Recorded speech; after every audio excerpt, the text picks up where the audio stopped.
नमस्कार। आज के इस एपिसोड में हम सती प्रथा और उस पर पड़े हुए धूलों के बारे में चर्चा करेंगे। जैसा कि सनातन समाज के ऊपर सती का आरोप लगा करके अंग्रेज़ों ने और अंग्रेज़ों के समय ही उनके सभी इकोसिस्टम ने मिल कर के हिंदू समाज को सती प्रथा के नाम पर खूब बदनाम किया। और आज तक यूरोप में किसी इंटेलेक्चुअल मीटिंग्स में जाने पर वो लोग हमें इसका ताना मारते हैं। ठीक है, समाज में बुराइयां थीं। सती पति के मरने के बाद पत्नियों को जलाने की, मारने की घटनाएं होती थीं। वह बुराई थी, बट वह बुराई सनातन समाज की नहीं थी।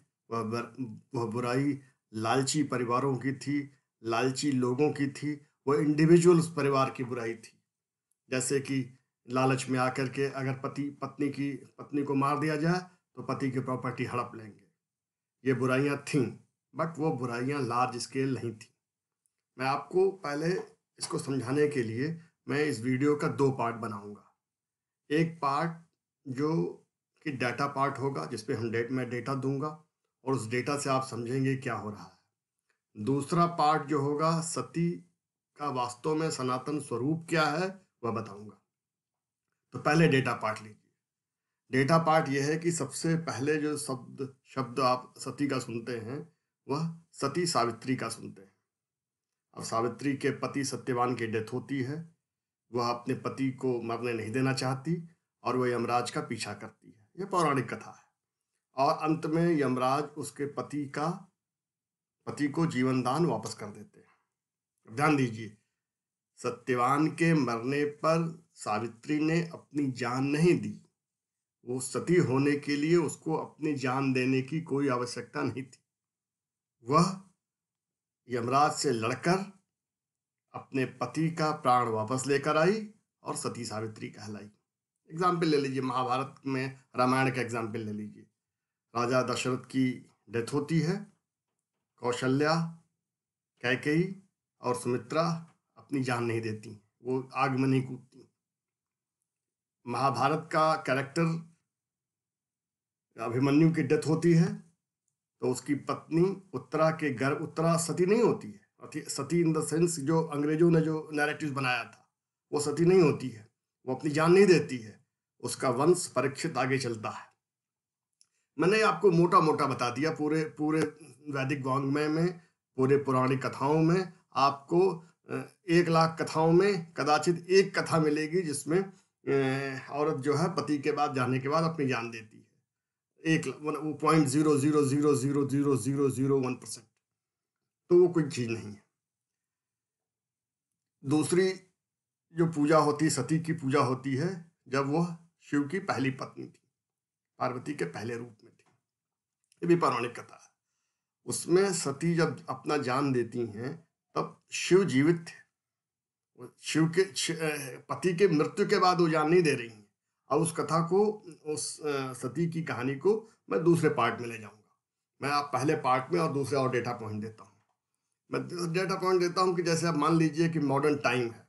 मॉडर्न टाइम में नॉर्वे, स्वीडन, डेनमार्क, ये सब बड़े बड़े आधुनिक जगह मानी जा रही है। और यहाँ पर मान लीजिए कि नोबेल प्राइज की बात सबसे ज़्यादा होती है। अब आप देखिए, 1901 से 2012 के बीच में कुल 863 नोबेल प्राइज दिए गए हैं। मैं बात को सती से क्यों जोड़ रहा हूं कि ये जो वेस्टर्न वर्ल्ड है अपने आप को बड़ा प्रो वुमेन कहता है, कि बड़े प्रो वुमेन है, बड़ी इक्वलिटी की बात करते हैं। इन्होंने क्या किया उसका मैं डेटा दे रहा हूं। तो ये 200 साल में लगभग इन्होंने 863 नोबेल प्राइज बांटे हैं। अब आपको लगता होगा क्या 50% औरतों को, महिलाओं को इन्होंने नोबेल प्राइज दिया? नहीं। 40% दिया? नहीं। 30% दिया? नहीं। 20% दिया? नहीं। 15% दिया? नहीं। 10% दिया? नहीं। 5%, केवल 5% महिलाओं को 2012 तक नोबेल प्राइज इन्होंने दिया था। ये इनकी पिछले 200 साल की मॉडर्न यूरोप की मैं बात कर रहा हूँ। मॉडर्न यूरोप कैसे ट्रीट कर रहा है। दुनिया में 60 करोड़ ऐसी महिलाएं हैं जिनके पास बेसिक ह्यूमन राइट्स नहीं है। मैं उन देशों का नाम नहीं बताऊंगा, उन देशों उन उस उन वो देश किस मजहब से चलते हुए भी नहीं बताऊंगा। आप खुद समझ लीजिए, मैं संकेत दे रहा हूं। आपके देश के वामपंथी उन देशों में जहां महिलाओं को बेसिक राइट्स आज भी नहीं है, उस पर बात भी नहीं करते। ये केवल इनका पूरा वन पॉइंट प्रोग्राम होता है कि किस प्रकार से हिंदू सनातन समाज को दिग्भ्रमित किया जाए और सारे लांछन उनके ऊपर लगाए जाए। अब मैं आपको बताता हूं कि कैसे सती प्रथा या किस प्रकार से यह बुराई भारतीय समाज में आई। भारत में अब राजाओं की स्थिति बता दें कि वैदिक वांग में अगर आप देखिए तो उसमें केवल ईश्वर की बात नहीं है, उसमें धर्म की बात केवल नहीं है, उसमें विज्ञान है, उसमें आपको अर्थ रुपया कैसे कमाएं उसके बारे में है, आप जीवन यापन कैसे करें उसके बारे में है, आप परिवार नियोजन कैसे करें इसके बारे में दिया हुआ है। तैत्तिरीय उपनिषद में भी है, बृहदारण्यक उपनिषद में भी है कि किस प्रकार से अपने परिवार नियोजन करें, संयम से, नियम से और स्थान से, काल से। उस पर मैं अभी जा नहीं रहा हूँ, पर आज के तारीख में जो हमारे शंकराचार्य हैं वो लोग ईश्वरीय और ज्ञान पर, विद्या हटाने पर ज़्यादा ध्यान देते हैं। और वो इसका अर्थ यह नहीं कि हमारे वेदों में बाकी चीज़ों के बारे में नहीं लिखा हुआ है। पूरा कंप्लीट इकोसिस्टम हम कैसे रह सकते हैं उसकी व्याख्या है। मैं उसके डिटेल में नहीं जा रहा हूँ, मैं आपको बता रहा हूँ कि भारत में राजा पहले कैसे होते थे। राजा कुछ होते थे विदेह। विदेह का अर्थ होता, जैसे मैंने बताया था, जीवन मुक्त। जो व्यक्ति, जो राजा अपने आप को जीवन मुक्त बना लेता था, उस जीवन मुक्त बनाने के बाद भी वो समाज के लिए काम करता था। कुछ राजा होते थे वैराज्य, उनको, उन राजाओं को विराट राज्य कहा जाता था। वो राज्य नॉर्मली सामंत सिस्टम पे चलते थे, कई सामंत होते थे। उन राजाओं के, उनके सामंतों के सहयोग से विराट राज्य चलता था। कुछ राज्य होते थे भोज्य राज्य होते थे। राजा भोज की कहानी आपने पढ़ी है, वो भोजों की परंपरा चली आ रही थी। वो वेलफेयर स्टेट होता था। जैसे अब मॉडर्न आप इंग्लैंड को ले लीजिए, उसमें सबके लिए वेलफेयर होता था। इन सभी प्रकार के राज्यों की, राजाओं के कल्याण की कल्पना करी गई है। खैर, अभी हमारा इसमें वीडियो में उसके बारे में डिटेल बात करने की बात नहीं है। तो आपने देखा कि हमारे यहाँ डिफरेंट डिफरेंट राज्य थे, राजाओं के आपस में लड़ाइयाँ भी होती थी। बट राजा विदेह की लड़ाई अगर भोज राज्य से हो रही है, या किसी भोज राज की लड़ाई विराट से हो रही है, तो अगर दो सेनाएं आपस में लड़ रही हैं, बगल में किसान अगर खेती कर रहा है तो उस किसान का कोई नुकसान नहीं होता था। हम किसान को, परिवार को, समाज को उस लड़ाई में नहीं, लड़ाई में केवल सैनिक लड़ते थे और सामने एक दूसरे से युद्ध करते थे। रात में युद्ध नहीं होता था। और महिलाओं, बच्चों की तरफ तो भूल जाइए, किसी पुरुष की तरफ भी, जो विपक्षी राज्य का पुरुष है, उसके ओर भी नहीं देखा जाता था। लेकिन जब पहली बार अरब से मोहम्मद बिन कासिम आया और सिंध पे उसने राजा दाहिर पे अटैक किया, उस अटैक करने के बाद एक बड़ी विलक्षण घटना हुई। उसने उन राजा दाहिर की बहनों को, बेटियों को और राज्य की और भी लड़कियों को ले जा करके बगदाद की सड़कों पर कई बार बेचा गया। और यह घटना पूरे सनातन समाज के लिए एक विलक्षण घटना थी। लोगों को लगा कि ये क्या हुआ, अभी तक तो उन लोगों ने ये सब चीजें देखी ही नहीं थी। और जैसे ही जैसे अरब से, मिडिल ईस्ट से और यहाँ तक कि ताशकंद से ऊपर मंगोलिया से अटैक होने लगा, और जब वो अटैक आपके परिवार की तरफ होने लगा, लोगों ने देखा कि सैनिकों के मरने के बाद उनकी विधवाओं की स्थिति बुरी हो रही है, तो लोगों ने जान देने की सोची। और फिर पद्मावत की कहानी आपने पूरी फिल्म में भी देखी है। हाँ, ये बात जरूर है कि जब वो चीजें खत्म हो गई, धीरे धीरे उस तरह की बुराइयां सनातन समाज में भर गई। बट वो समाज केवल 0.0001% था, उसका कोई भारतीय समाज से लेना देना नहीं था। मैं आपको एग्जाम्पल देता हूँ कि 200 साल, 250 साल से लगभग भारत के लोग, चाहे वो मजदूरी के लिए निकले हों, चाहे बॉन्डेज लेबर बन के निकले, लेकिन निकले। और मॉरिशस हो, गयाना हो, एंटीगा हो, ट्रिनिडाद टोबैगो हो, फिजी हो, मॉरिशस हो, लाखों की संख्या में भारतीय लोग, हिंदू लोग निकले। बट बाहर जाकर कहीं पर भी एक भी सती की घटना नहीं हुई, क्योंकि वो हमारा इंग्रेडिएंट नहीं था, वो हमारे अंदर नहीं भरा हुआ था। ये तो हुई, मैं आपको बता दूं कि पार्ट 1। अब पार्ट 2 बताता हूं, जो कि धार्मिक है, और जिसको समझना हो वो समझे, और जिसे अब धार्मिक में रुचि ना हो, वीडियो यहीं पर रोक सकता है। तो सती की कहानी बड़ी विलक्षण है।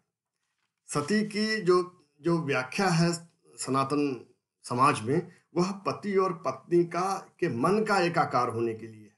जब पति और पत्नी का मन एक हो जाता है, और इसके लिए एक सती जो थी, पहले वो जो बेटी थी, उनके पिता का नाम दक्ष था। दक्ष का अर्थ होता है एक्सपर्ट, और दक्ष प्रजापति थे, और सती को अपने पिता के ऊपर गर्व था, और वो गर्व इतना था कि कई बार वो शिव की बात भी नहीं सुनती थी। उनको लगता था मुझे संस्कार मिले हुए हैं, और वो संस्कार किसी भी कथा से ऊपर है। खैर, और जब शिव अगस्त्य ऋषि के पास कथा सुनने जाते थे, तो सती कथा भी नहीं सुनती थी। और अल्टीमेटली क्या हुआ कि उनको संशय होता क्या था कि जब अगस्त्य के ऋषि यहाँ जाती थी कथा सुनने के लिए, तो अगस्त्य ऋषि शिव और सती का दोनों को प्रणाम करते थे। अब इनको लगता था जब ये व्यक्ति मुझे प्रणाम कर रहा है, दैट मीन्स कि मैं I am superior than him, और तो कथा सुनने में उनका मन नहीं लगता था। यही संशय, यही भ्रम उनके लिए उनके उसका जीवन अंत का कारण बना। और उसके बाद वह पार्वती के रूप में पैदा हुई। जब पार्वती के रूप में पैदा हुई, तो पहले उनके सती के रूप में उनके जो पिता थे वो दक्ष थे, एक्सपर्ट थे, स्किल्ड थे। अब जब पार्वती के रूप में पैदा हुई, तो उनका पिता एक पत्थर है, एक हिमालय है। ये एक साधना की प्रक्रिया है, ध्यान से सुनिए। साधना की प्रक्रिया में आपको किस प्रकार से आपके अंदर से घमंड, आपके अंदर से अभिमान, आपके अंदर से जितनी भी बुराइयां हैं, एक सात्विक प्रक्रिया से हटाई जाती हैं। उसके बाद जब पत्थर पर घास पैदा होती है, चैतन्य पैदा होता है। पार्वती चैतन्य के रूप में पैदा हुई और महाचैतन्य शिव के साथ बैठी। अब जब बैठती हैं तो सामने नहीं बैठती हैं। पार्वती को शिव बगल में बैठाते हैं, अर्धनारीश्वर में रूप में बैठाते हैं, और कहते हैं धन्य सती पावन मति तोरी, रघुपति चरण प्रीति नहीं थोरी। अब पार्वती को उन्होंने सती कह के बुलाया। पार्वती को सती कहने का पार्वती को लगा कि मुझे सती क्यों कह रहे हैं, लेकिन नहीं। अब शिव ने बताया कि सती अब तुम हुई हो। क्यों हो गई हो? क्योंकि तुम्हारा मन और मेरा मन एक ही जगह राम चरण की भक्ति में लग गया है, इसलिए तुम सती हो गई हो। इस प्रकार आपने देखा कि और आपको मैं कुछ और डेटा पॉइंट देना चाहता हूँ कि आज इक्वालिटी की जो बात हो रही है, और पूरे स्वीडन में का मैं एग्जांपल देता हूँ कि पिछले 30-40 सालों में इन्होंने सबको एक इक्वल अपॉर्चुनिटी दी है। लेकिन इक्वल अपॉर्चुनिटी के बाद भी क्या हुआ है कि आज 2018 में 90% इंजीनियर्स और साइंटिस्ट मेल हैं, और 90% नर्सेज जो हैं फीमेल हैं, जबकि दोनों को अपॉर्चुनिटी दी गई है। इसका कारण क्या है कि नेचुरल जो मन करता है ये किसी स्त्री का, वो नर्सिंग का करता है। इसमें आप उसको जबरदस्ती कहिए नहीं साहब हम आपको इक्वालिटी दे रहे हैं, अब आपको जबरदस्ती पेचकस ही चलाना है, तो वो शायद संभव नहीं है। और हमारे यहाँ के भारत के वामपंथी जबरदस्ती इक्वालिटी की बात करते हैं, वो नेचुरल जस्टिस की बात नहीं करते।